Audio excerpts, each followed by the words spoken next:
सर्व लोक पुणे शहरातली चालत यायची.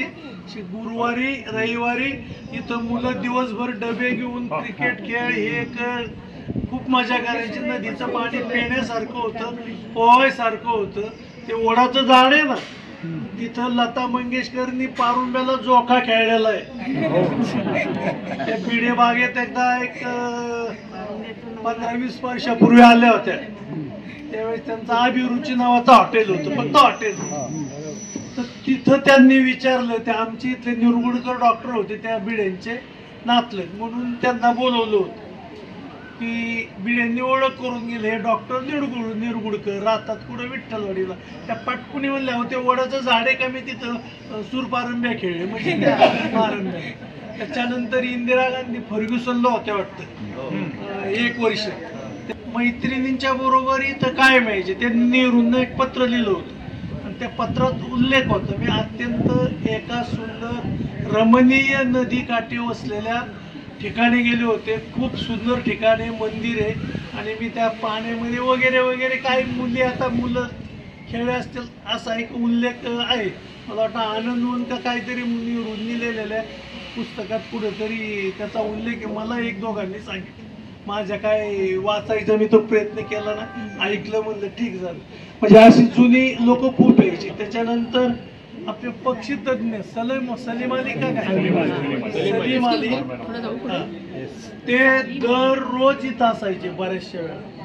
म्हणजे तुमचा म्हात्रे पूल आहे ना, म्हात्रे पुलापासून तर पार डॅम पर्यंत म्हणजे पार जायचे की आज हा किलोमीटर, उद्या तो, अख्खा नदीकाठ फिरून इथं त्या पक्ष्यांची सर्व ते गणना किंवा त्यांच्यावर बारीक लक्ष ठेवून हा अभ्यास करायचे रोज.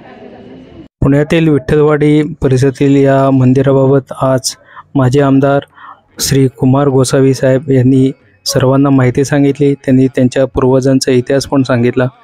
तसेच हे मंदिर कसे बांधले, कसे सत्यानंतर होत गेले, यावेळी डॉक्टर राऊत व ज्योती राऊत यांनी ही सुद्धा माहिती सांगितली. तो भाग आपल्यासाठी. हा सगळा रस्ता पूर्णपणे झाडांनी भरलेला होता, अजिबात ऊन लागायचं नाही उन्हाळ्यामध्ये. आता पूर्ण उलटी परिस्थिती आहे. आणि मला आज होतं की कर्वेनगरला जाताना मी इथून सायकल खांद्यावर घेऊन त्या पाण्यातून पलीकडे चालत गेलो होतो, तेव्हा कर्वेनगरला जायला रस्ता नव्हता. त्यामुळे हा सगळा परिसर एकेकाळचा खूप शांत, खूप चांगला असा होता. पलीकडच्या बाजूला जे मंदिर आहे तिथे असं म्हणतात की वासुदेव बळवंत फडके त्या गणपतीच्या मंदिरामध्ये आलेले होते. रस्त्याच्या बरोबर पलीकडच्या साईडला जो आहे, या रस्त्याचं सिंहगड रस्ता हे नाव जरी असलं तरी प्रत्यक्षामध्ये आता महानगरपालिकेने ते बदलून नर्वे तानाजीराव मालुसरे असं केलेलं आहे. या रस्त्याचं नाव तसं का ठेवलं हे सांगायची गरज नाही. दुसरं महत्त्वाचं वैशिष्ट्य म्हणजे हा जो किल्ला आहे सिंहगड किल्ला, या सिंहगड किल्ल्याचं वैशिष्ट्य असं आहे की तो पुणे शहर ज्याला ताब्यात ठेवायचं असेल त्याला हा किल्ला आपल्या ताब्यामध्ये असणं खूप गरजेचं होतं. कारण कल्याणच्या बाजारपेठेतून येणारा सगळा माल हा वाया सिंहगड येत होता. इथे पेशवेकालीन एक विश्वास होता पलीकडच्या बाजूला, दुर्दैवानं नंतर तो फोडला. रस्त्याच्या बाजूला काही लोकांना आठवत असेल, म्हणजे तुम्हाला विशेषतः आठवत असेल की रस्त्याच्या बाजूला एक विश्वास होता पेशवेकालीन खापरी नळाचा, पुढे तोही तोडून टाकण्यात आला. मोगे सरने आत्ताच मला सांगितलं की सगळी स्वच्छता करून रंगकामाचं सगळं काम हे मोगे सरांच्या सहकार्यातून त्यांच्या कंपनीतर्फे ते झालेलं होतं. त्यामुळे या मंदिरावरती लोकांचं प्रेम आहे. प्रति पंढरपूर म्हणून हे मंदिर ओळखलं जातं. आणि जेव्हा पालख्या येतात तेव्हा आणि आषाढी एकादशीला इथे प्रचंड गर्दी असते. लोकांनी सकाळपासून रांगा लावलेल्या असतात. आपल्याला ती सगळी दृश्य परिचित आहेतच. त्यामुळे विठ्ठलवाडीच्या परिसरामध्ये ना पूर्वी नदी खूप चांगली असावी असं पुस्तकांमध्ये मी वाचलेलं आहे. आत्ताचं नदीचं स्वरूप आपण जेव्हा पाहतो तेव्हा नव्याने पुस्तकं लिहावी लागतील अशी परिस्थिती आहे. कोणी एकेकाळी असं होईल की साबरमतीसारखं कदाचित ही नदीसुद्धा खूप चांगल्या प्रकारे वाहू लागेल. बर्वेंनी मनावर घेतलं आणि शासनाने मनावर घेतलं तर हा सगळा बदल खरं म्हणजे घडून येईल, आपण तशी आशा करूयात. नदी हे खरं म्हणजे एखाद्या शहराचं म्हणजे जीवनच असतं. जगातल्या सगळ्या संस्कृती मुळात नद्यांच्या तीरांवरती उदयाला आल्या आणि मग तिथून पुढे ते सगळं बदलत गेलेलं आहे. तर त्यामुळं असा हा जो सगळा पुण्याच्या भोवतीचा रम्य आणि असा सगळा रमणीय परिसर आहे, तिथे हेरिटेज वॉकच्या निमित्तानं आपण सगळे एकत्र आलेलो आहोत. हे सगळं जुळून आलं महाराष्ट्र टाइम्समुळे. महाराष्ट्र टाइम्स हे एकमेव दैनिक असे की ज्यांनी याच्यामध्ये रस घेतला. त्याच्याबरोबरच वर्शिप अर्थ फाउंडेशन आहे, म्हणजे पारग मामतेंच्यामुळे कुमार गोस्वामींना मी जेव्हा फोन केला तेव्हा एका मिनिटात त्यांनी लगेच परवानगी दिली. आणि तिसरी महत्त्वाची गोष्ट म्हणजे आमचे देसाई महाविद्यालय क्लब हेरिटेज या सगळ्यांच्या संयुक्त विद्यमाने हा सगळा कार्यक्रम जुळून आलेला आहे. कुमार गोसावी सर आलेले आहेत. मी जेव्हा त्यांना फोन केला तेव्हा अक्षरशः 1 मिनिटामध्ये त्यांनी फोनवरती लगेच आपली विनंती ॲक्सेप्ट केली आणि त्यांच्या सहकार्यामुळे आजचा हा कार्यक्रम जुळून आलेला आहे. राजकारणाच्या धकाधकीमध्ये व्यस्त असताना सुद्धा आणि उद्या वाईला त्यांना एका महत्त्वाच्या कार्यक्रमात जायचं असताना सुद्धा ते मला म्हणाले की तुम्ही सगळे या आणि आपण हा कार्यक्रम करूयात. राजकारणी व्यक्ती अत्यंत कार्यक्षम असतात म्हणूनच त्या आमदार होऊ शकतात हे त्यांनी त्यांच्या उदाहरणातून दाखवून दिलेलं आहे. तर मी त्यांना विनंती करतो की त्यांनी आजच्या आपल्या व्याख्यानाला सुरुवात करा. माईक. प्रथमतः सर्वांना नमस्कार. आपण हेरिटेज वॉकच्या कार्यक्रमाला या ठिकाणी आलात त्याबद्दल आमच्या विठ्ठल रखुमाई देव ट्रस्टच्या वतीने मी आपल्या सर्वांचं या ठिकाणी हार्दिक असं स्वागत करतो. माझ्या माहितीप्रमाणे एक 6-7 वर्षापूर्वी मठाचा हेरिटेज वॉक या ठिकाणी झाला होता आणि सुरुवातीलाच हे होते मंदार लावटे आणि अभिजित तिथे आले मठाचे. ही मंडळी या ठिकाणी आज आपण आला. सर्वांचं स्वागत. सुरुवातीला त्यांनी सांगितलं की राजकारणी व्यक्ती म्हणूनच आमदार होतात असं काही नाही. ज्या देशामध्ये सुज्ञ नागरिक आहेत ते बरोबर चांगल्या माणसांनाच निवडून देतात. म्हणजे ही सर्वस्वी जबाबदारी नागरिक म्हणून आपली असो. श्री क्षेत्र पुण्याचं पंढरपूर म्हणून विठ्ठलवाडीला खूप पूर्वीपासून ओळखलं जातं. याचा थोडक्यामध्ये इतिहास सांगतो आणि ज्या काही पाऊल खुणा आहेत त्याही आपल्याला मी नंतर दाखवतो. आमच्याकडं कुठेही लेखी स्वरूपात काही नाही, पण सांगीवांगीच्या संकल्पनेतून जे मला जेवढं माहिती आहे, जेवढं कळतं किंवा सुज्ञपणे काही विचार केल्यानंतर असं लक्षात आलं की हे मंदिर जवळजवळ गेल्या म्हणजे बांधकाम सुरू झाल्यापासून त्याची 2 वेळा स्थित्यंतरे झालेले आहेत. एक आमच्या मागे इथं हा एक पार्ट आपण बसलेलो आणि पलीकडचा एक पार्ट. याचा थोडक्यामध्ये इतिहास सांगतो आणि ज्या काही पाऊल खुणा आहेत त्याही आपल्याला मी नंतर दाखवतो. आमच्याकडं कुठेही लेखी स्वरूपात काही नाही, पण सांगीवांगीच्या संकल्पनेतून जे मला जेवढं माहिती आहे, जेवढं कळतं किंवा सुज्ञ असं 3 वेळेस या ठिकाणी त्याचं बांधकाम झालेलं आहे. आमचे पूर्वज संभाजी गोसावी म्हणजे आम्ही त्यांना संभाजी महाराज म्हणतो. त्यांना पांडुरंगाची भक्ती होती. ते अखंड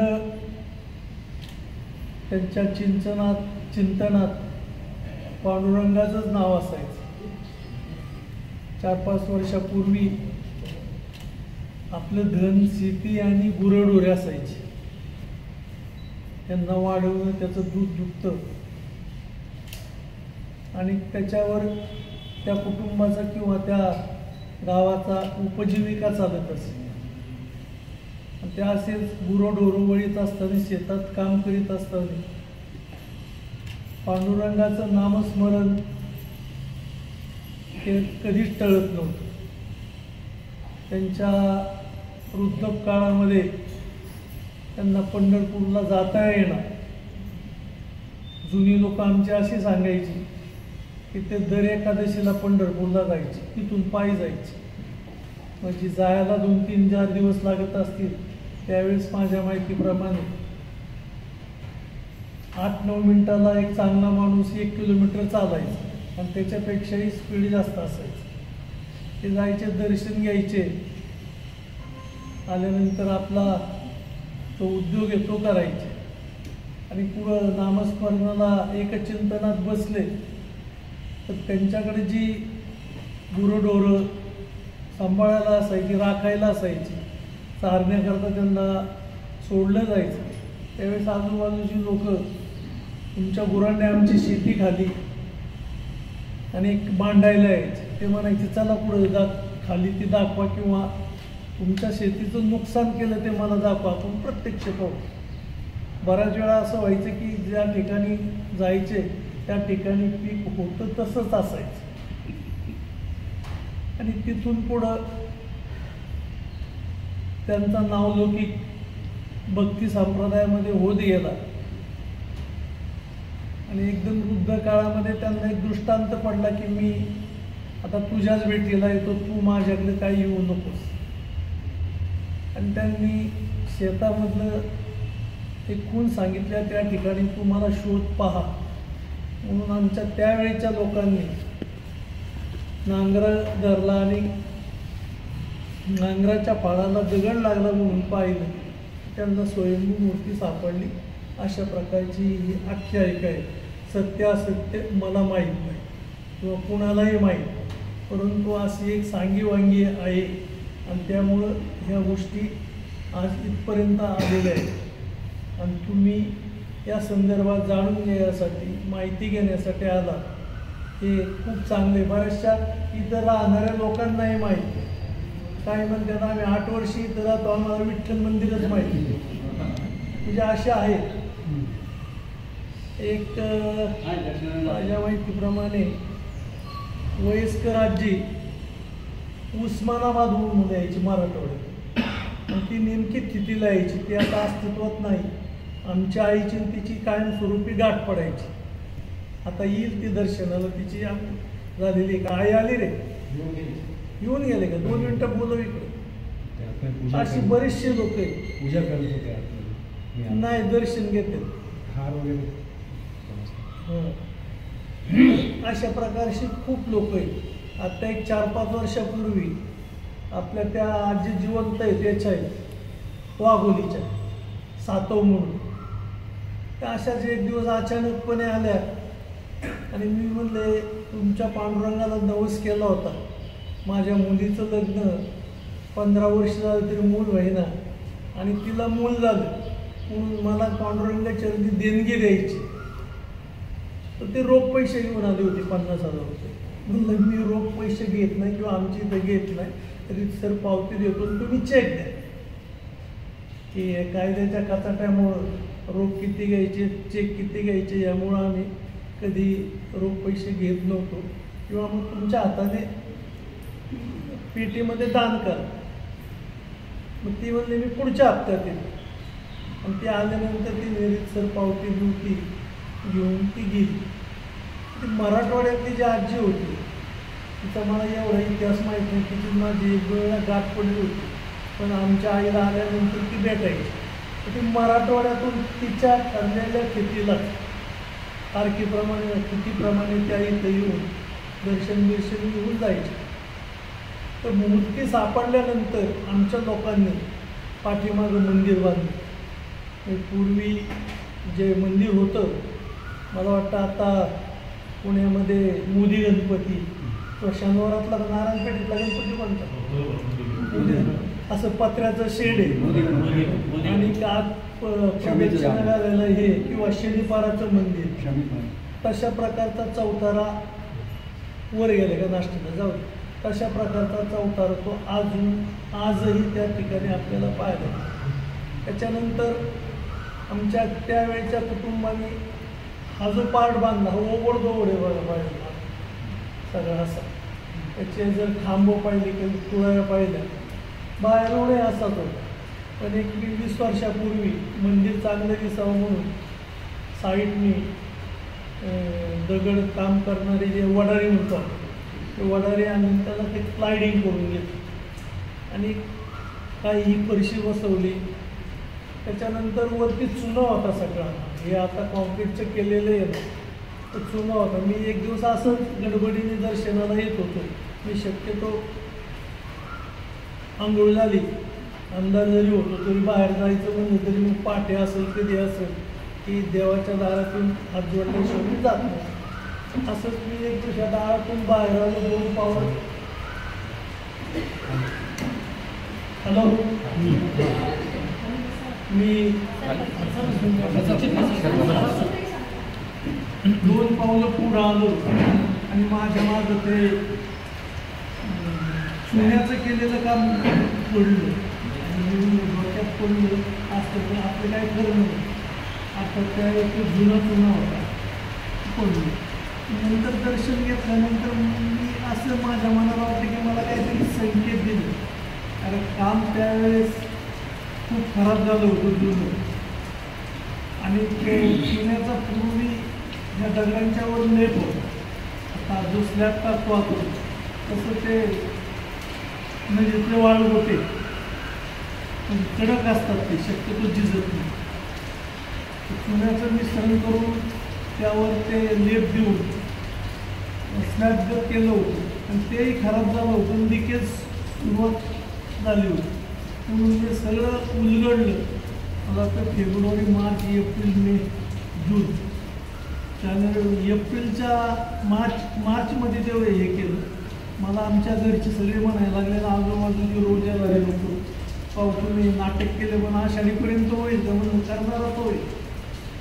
म्हणून ते सगळं उकरणं, परत त्याच्यावर डबल जाळी इंजिनियरला बोलून कॉन्क्रीटची जी ग्रेड ठरलेली असते अति जास्तीत टिकाऊ ती केली, हे काम केलं. म्हणजे अशा प्रकारचे अनुभव आहे. त्याच्यानंतर जे तिथून आल्यानंतर हे बांधल्यानंतर त्याच्यात काय सुधारणा झाल्या असतील तर काय माहिती, पण हा जुना कडक दगड म्हणजे टिकाऊ स्वरूपाचा म्हणतो त्या प्रकारे वापरला. आणि नंतरच्या काळात याचे काही ठिकाणी हे जागे होते, मी सुद्धा तो दगड कापून काढला, त्याच मापाचे गडीव काम करून या ठिकाणी ठेवलं. त्याच्यानंतर हा जो लाकडी मंडप म्हणतोय आपण, आणि नंतरच्या काळात वरती जाण्याला हा एक जिना आहे बघा, आता हे त्या कोपऱ्यात उजव्या हातात म्हणजे तुमच्या डाव्या हातात त्या जिन्याने वर जायचं एवढं पुरतं मर्यादित मंदिर होतं. आणि नदीला जायला जो पान दरवाजा म्हणतो, आता कुणालाच माहिती, आमची नवीन आलेल्या सेवकांना किंवा आमच्या नातरुंडांना मुलांना सुद्धा काय सांगतात, पान दरवाजा हा काय प्रकार आहे. नदीला मंदिरामधून जाताना देवाच्या आंघोळीसाठी किंवा भाविकांना स्नान करण्यासाठी किंवा काय नदीमध्ये विधी करण्यासाठी तो अलीकडच्या कोपऱ्यात दरवाजा होता आणि त्याला 2 गाठ होते. तो अजून आहे. निम्मा महानगरपालिका आल्यानंतर त्यांनी ड्रेनेज लाईन काय उद्योग करून तो बराचसा फोडलेला आहे. तो पान दरवाजा होता. त्याच्यानंतर माझ्या माहितीप्रमाणे 16व्या शतकाच्या एंडला किंवा 17व्या शतकाच्या सुरुवातीला पलीकडचा भाग बांधला. आणि त्याच्या आधी आमचे संभाजी महाराज वयोवृद्ध झाल्यानंतर त्यांनी अशी इच्छा व्यक्त केली होती, मला जिवंत समाधी घ्यायची. म्हणून तो दगडी मंडप बनतो, तो सुद्धा कडक दगडाचा आहे. हे झाल्यानंतर त्यांचा निर्वाणीच्या वेळेस तो दगडी मंडप आणि त्यांनी तिथं समाधी घेतली.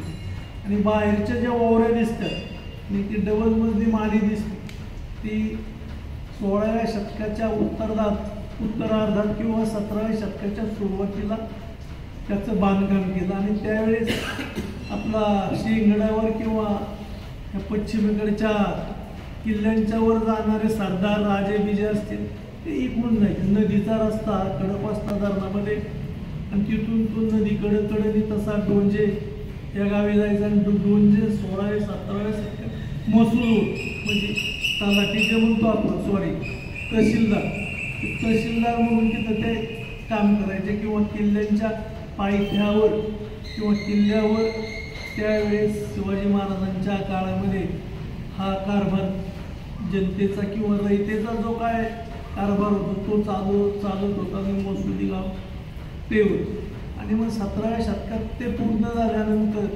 दिवाबत्तीला राज्याच्या खजिन्यातून काहीतरी लागावं म्हणून त्यांनी आम्हाला इनामदार केलं. आणि आमची जी जमीन होती त्या जमिनीचा काही सारा माफ केला. थोडक्यात आमच्या जमिनीमध्ये आम्हीच मंदिर बांधलं, पण त्या मंदिराचे रूपांतर होते स्टेप बाय स्टेप. आणि अशा प्रकारे या मंदिराची थोडक्यात आख्यायिका आहे. बरीचशी लोक या ठिकाणी आता नागरीकरणही मोठ्या प्रमाणामध्ये वाढलेले रोज येतात, पण अशी लोक आहे की मी पाहिलंच नाही. माझ्या माहितीप्रमाणे कोथरूड परिसरातली बरीचशी लोक यायची. आता ती वयोवृद्ध झाली असतील, काळाप्रमाणे चरित्रार्थासाठी माणसाला वेळच नाही या गोष्टी करण्याकरता. आणि बरीचशी अशी दिसतात, आम्ही 4 वर्ष राहतो, 8 वर्ष राहतो, पण हे विठ्ठल मंदिर आम्हाला माहीतच नाही किंवा इतकं चांगलं सुव्यवस्थित तुम्ही त्याची जपणूक केली हे आज आम्ही पाहतो. आता मी बऱ्याचशा वेळा मोकळाच असतो. मी 2005 नंतर आमदार नाही, त्याच्या आधी 2 टर्मला होतो. आणि मी दुपारचा इथं येऊन कधी गप्पा मारीत बसतो आमच्या विलासबरोबर, तर ती येतात. आता हे बघा, हे महाराज याच्यावर आले. नाव काय होतं तुमचं? आत्मारा जगदाळे पाटील, बुलढाण्याचे. हे आत्ता राहायला आले. मला वाटतं किती वर्ष झाले इथं राहायला आले? 1 वर्ष. ग्रामसेवक म्हणून रिटायर झाले. नातरुंडाच्या शिक्षणासाठी मुलाच्या मुलीच्या, मला वाटतं MBBS एका मुलाने केलंय आणि एक काहीतरी MD करून त्यांच्यासाठी इथं आले. एक दिवस मंदिरात आले आणि म्हणले इतकं सुंदर मंदिर असेल, कारण त्यांचा कॉन्टॅक्ट गजानन मंदिराशी असतो. तर आणि त्या दिवसापासून हे रोज 2 टाइम येतात नवरा बायको. आज आली का तुमची बायको? पुढे सांगायचं तात्पर्य, आपण किती पैसे गोळा केले, कमवले, ते स्वास्थ्य ते पांडुरंगाने प्रत्येक संतांच्या तोंडून वदवलेले की तुम्ही कसं राहायला पाहिजे, काय केलं पाहिजे वगैरे वगैरे. आणि माऊलींनी तर पसायदानातून अख्खी ज्ञानेश्वरीच सांगितलेले.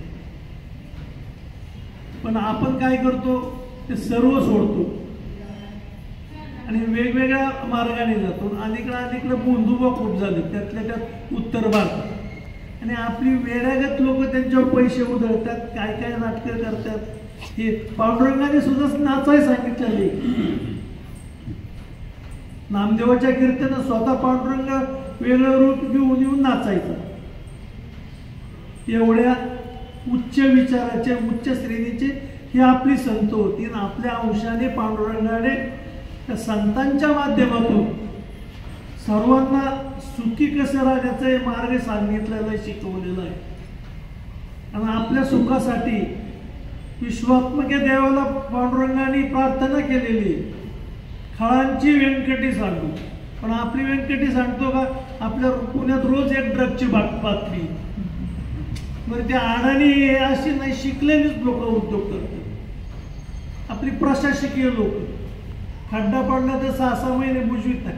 हे सांगायचं तात्पर्य नाही, पण त्यांना जे अपेक्षित होतं काय दिसत नाही. मी मागे एकाला म्हणलं होतं, ते युक्रेन रशियाचं युद्ध चालू झालं, या जगामध्ये एक सुद्धा ज्ञानेश्वर नाही की तो जगाच्या सुखासाठी आमचा एक महाराष्ट्रातला संत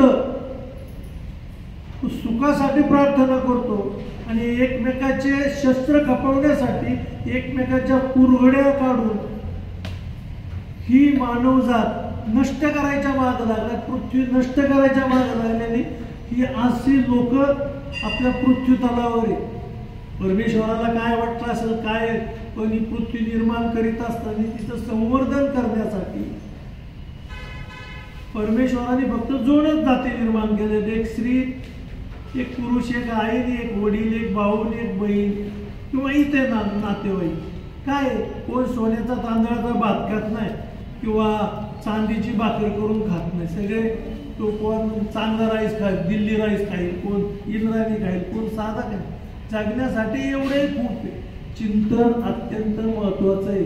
आणि ते सकारात्मक आणि वैज्ञानिक दृष्टिकोनावर आधारित जर केलं तरच करू शकतो. विज्ञान जरी वरदान असलं तरी ती शापाची बाजू खूप मोठी आहे विज्ञानाची. आणि आपला सगळा कल तिकडं आहे. अशा प्रकारचे असो, त्यात फलत जाण्याची माझी जोरून नाही, पण ह्या संतांनी इथं पाहायला, ह्या संतांनी तुम्ही सुखी कसा राहाल, हे माऊलींनी असेल, तुकोबारायांनी असेल. तुकोबारायचं म्हणतात नाठाळ्याच्या डोक्यात काठी घाला. हे नाठाळ म्हणजे असे बुंदू ते तुमचे आपला आत्मविश्वास गमवायचं काम ही बुंदू लोक करतात. पोटे आणा, तेल घाला, आमका आणा, दुनिया आणा, ते आणा, एवढे पैसे द्या, स्वतःचं पोट भरा आणि कर्तव्यापासून कर्मापासून डायव्हर्स करण्याचं काम ही लोक करतात. सगळीच बुद्धिमान आहेत असं नाही. किंवा त्या कुटुंबाला, त्या व्यक्तीला 100% जर बारीक विचार केला तर आनंदही वाटेल. त्याचा अर्थ हेच करा असं नाही आणि विज्ञान सोडा असंही नाही. म्हणून तू विज्ञान सोडून हे केलं पाहिजे. असो, परत सर्वांचा आभार. त्या ऐकायला खूप आनंद येईल. बरेचसे लोक येतात. आणि दुसरं महत्वाचं की तुम्ही हम्पी जर कोणी पाहिलं नसेल ना, काम चालू आहे, हम्पीला आवड जाऊन जा. कारण का आपल्या महाराष्ट्राचं समतेचं आराध्य दैवत ते पूर्वी तिथं होतं असं म्हणतात. ते पंढरपूरला आणलं वगैरे त्याच्याशी आपल्याला काय घेणं देणं नाही. पण अत्यंत सुंदर असं जुनं रुक्मिणी आहेत. परंतु पंढरपूरला जी मूर्ती आहे ती योग मूर्ती आहे. देगलूरकर सर हे माझे सर होते आणि ते मूर्तीशास्त्राचे अभ्यासक आहेत. त्यामुळे योग मूर्ती ही एकटी असते. त्यामुळे विठ्ठलाची मूर्ती आहे. पुढे अनेक कथांमधनं रुक्मिणीला तिथे आणलं गेलं, तिचं मंदिर बांधलं गेलं, ती रागावली आहे विठ्ठलावर, असं कथा रचल्या गेल्या. चारी बाजूच्या ओवऱ्या आणि मूर्ती जायला तो जिदाय हा 15व्या शतकाच्या उत्तरार्धात किंवा 16व्या शतकाच्या काळामध्ये तो त्याच्यामुळं ओबडधोबड झालेला आहे. आणि ओबडधोबड हा भिंतारायचं त्याच्यानंतर वरच्या तुळया किंवा त्यांना जो टिपू दिलेला आहे. आता त्याचं नाव मला जुनं काय म्हणतात ते सांगता येईल. तुळयाच्या तुळी बसलाय. तर हे पाहिल्यानंतर आपल्याला लक्षात येतं या गोष्टी सर्व प्राचीन आहे. आणि त्यावेळेस त्याप्रमाणे त्या कलाकारांनी घडवून केलेलं आहे. आणि हा जो मंदिराच्या गाभाऱ्याचा भाग आहे तोही तसाच असला. मी सुद्धा माझं रंगकाम काढण्याच्या वेळेस प्रयत्न केला की जुना दगड कसा असावा त्यावेळेस सुद्धा आम्ही प्लेन कसाही होईल ते पाहण्यासाठी करण्यासाठी अशा सूचना दिल्या होत्या. आणि ह्या मंदिराचं माझ्या माहितीप्रमाणे जो कळस आहे हा पूर्वी चुन्याचा होता. चुन्यामध्ये गाणं सुद्धा होता. आता काळाच्या वरती चुना, त्याच्यानंतर बेलाचं कवट आणि बेलाच्या झाडाचं जे फळ येतं ना ते, त्याच्यानंतर नारळाच्या हे गुळ आणि वेगवेगळ्या प्रकारचे असे चिकट पदार्थाचे हे वाळूमध्ये टाकून चुन्यामध्ये टाकून ते मळून घेऊन लगदा तयार करायचा. त्या लगद्यातून बांधकाम करायचं. अशा प्रकारचं हे बांधकाम आणि वरचा कळस होतं. परंतु कळसावर पाणी, वारा, ऊन याचा परिणाम होऊन ते 10-20 वर्षापूर्वी नंतर खराब होतं. जे जुनं होतं ते काय माहीत नाही. आणि 40-50 वर्षामध्ये आम्ही 2 वेळा हा जो कळस आहे तो दुरुस्त करण्याचं काम केलेलं आहे. ही आमच्या एका पूर्वजांची समाधी आहे, पण ती जिवंत वगैरे नाही.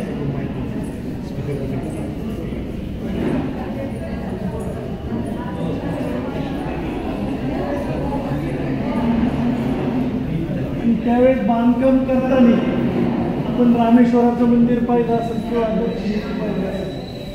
दगडाचं छत असायचं आतला. अशा प्रकारचे याला चाल सोडलेले ही जे बाहेर निघालेला भाग आहे ना त्यांच्या डोक्यात ती काहीतरी आयडिया असेल की ते सपोर्टसाठी या गोष्टी कराव्यात. आणि त्यांनी तशा त्या ठेवल्यात नंतरच्या काळात त्यांच्याकडून झालं नाही किंवा आर्थिक परिस्थितीमुळे किंवा आणखी काय हे दावे काय असतील त्याच्यामुळे त्या राहिल्या आहेत. म्हणजे हा जो परिसर आहे आपण उभा राहिलेला आहे हा परिसर त्यांना लांब दगडाच्या फळ्यांनी झाकायचा होता असं एक त्याच्यावरून अंदाज करता येतो म्हणून त्यांनी ते बाहेर त्याला सपोर्टसाठी काढलं. आता मूर्तीचा चौथा आहे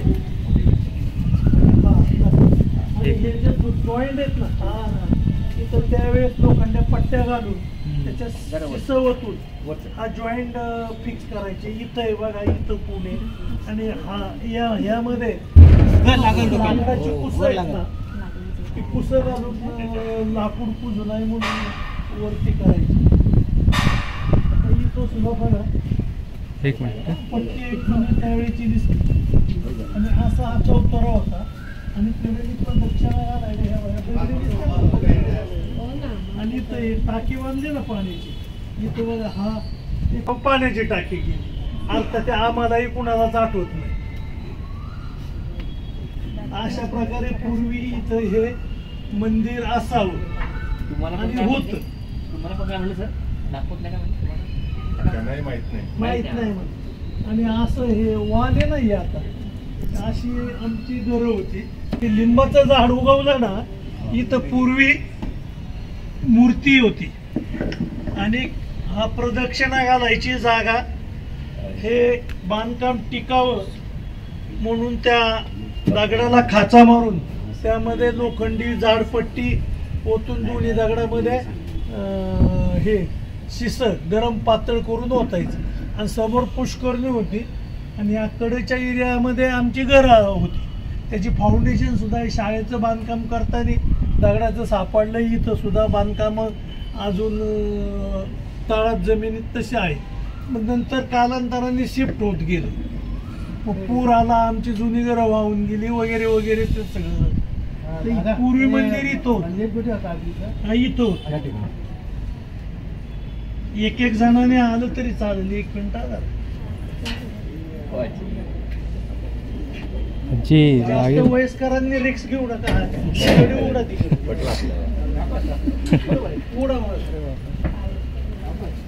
आणि ह्याला हे कुस आहे म्हणजे लाकडाचं फूस याच्यात ठेवायचं आणि एक स्लोप पत्राचा. सर्व लोक पुणे शहरातली चालत यायची. गुरुवारी रविवारी इथं मुलं दिवसभर डबे घेऊन क्रिकेट खेळ हे खूप मजा करायची. नदीचं पाणी पिण्यासारखं होतं पोहायसारखं होतं. ते ओढाचं झाड आहे ना तिथं लता मंगेशकरनी पारुंब्याला जोखा खेळलेला आहे. त्या पिढे बागेत एकदा एक 15-20 वर्षापूर्वी आल्या होत्या. त्यावेळेस त्यांचं अभिरुची नावाचं हॉटेल होतं. फक्त हॉटेल तर तिथं त्यांनी विचारलं ते आमचे इथले निरगुडकर डॉक्टर होते त्या बिड्यांचे नातले म्हणून त्यांना बोलवलं होतं की बिड्यांनी ओळख करून गेले हे डॉक्टर निरगुडकर राहतात कुठं विठ्ठलवाडीला. त्या पटकुनी म्हणल्या होते वडाचं झाड आहे का मी तिथं सूरपारंब्या खेळले म्हणजे पारंब्या. त्याच्यानंतर इंदिरा गांधी फर्ग्युसनला होत्या वाटतं 1 वर्ष. त्यावेळेस त्या